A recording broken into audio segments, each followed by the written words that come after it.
Tanggalin na natin tong lug nuts.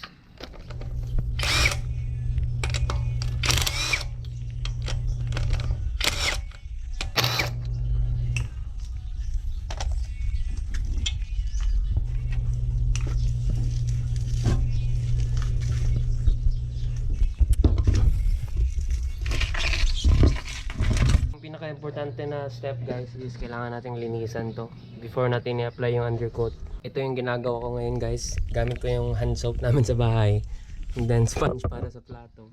Yan, nilinisan ko siya para mag-adhere properly yung undercoat.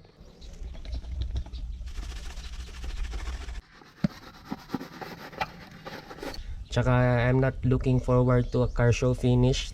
Matatago naman to, so okay lang yan. It's all about the prep guys.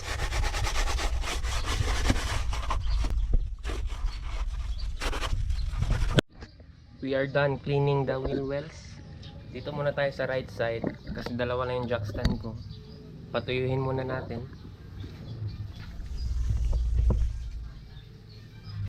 Ayan guys, tuyo na siya. And then nakabilad ko siya sa araw para mainit yung can. Ngayon pwede na nating spray. Bali yung mga gray areas guys, ano yan, epoxy primer yan. Kasi naggamit ako ng wire wheel kanina, tapos lumabas yung bare metal. So nilagyan ko na lang muna ng epoxy primer para hindi bare metal. So ito, na spray na natin, light coats lang.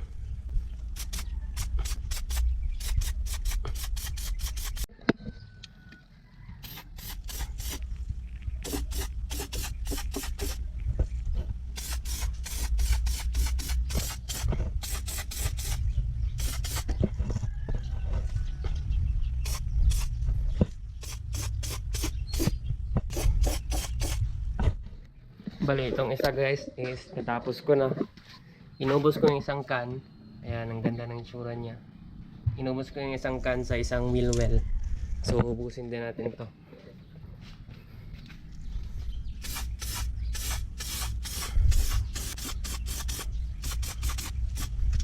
It doesn't have to be perfect. Dapat as long as maganda yung coverage. Yan yung first coating guys. Hintayin na lang tayo ng mga 30 minutes para sure. Tapos bugahan ulit natin. Uubusin ko tong isang can.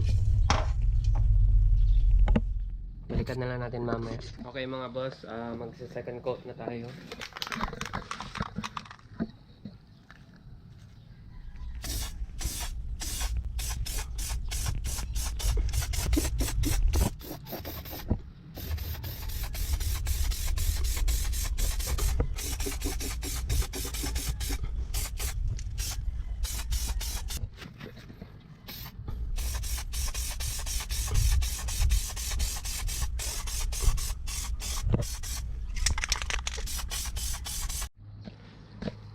We are done with the right side guys. Bali, dinajack ko na yung left side. Bali, nag-order na din ako ng crocodile jack. Kaso hindi pa dumadating. Nawala yung ko, yung parang handle nito, so ang hirap, screwdriver na yung gamit ko.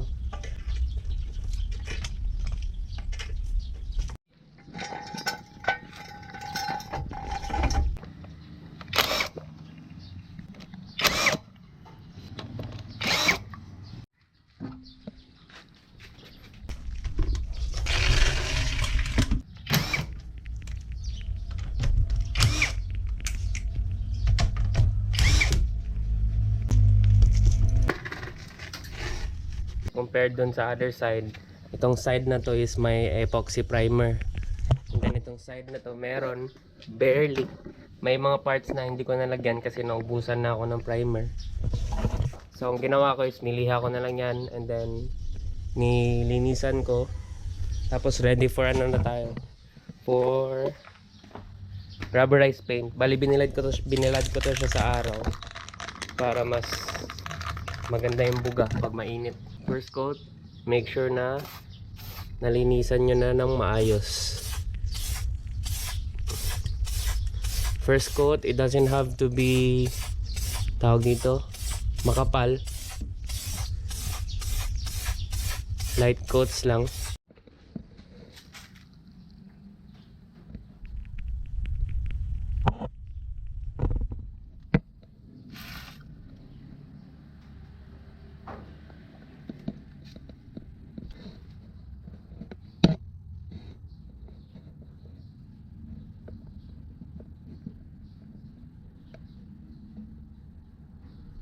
Okay, tapos ko na siya. Ina-adjust ko na lang yung fitment niya. Ayan, oh. Tuyo na din yung mga undercoat. Dumating na yung jack stand natin, guys. I mean, jack pala na crocodile jack. Sa wakas, hindi na tayo mahihirapan mag-jack.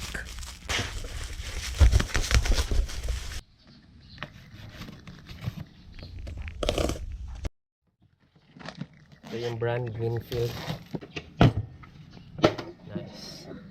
Sakto, kanina pa ako nagja-jack dito. Ang hirap pag ano, scissor jack na yung gamit, tsaka battle jack.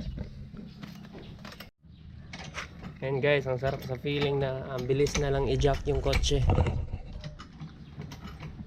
compared dun sa scissor jack. Tinataas ko siya ngayon kasi i-adjust ko yung coil sleeves. Hindi pantay yung pagka-lowered sa likod. Tapos na ako sa ginagawa ko, guys. Ayan, malinis na ulit yung mga tools ko. Tapos pakita ko ulit yung fitment ng kotse ko. Ayan. Dito ako sa alma mater ko ng grade school.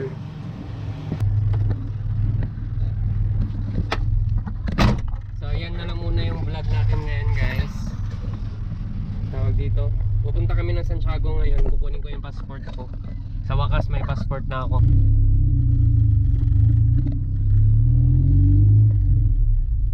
As expected, guys, matagtag talaga siya.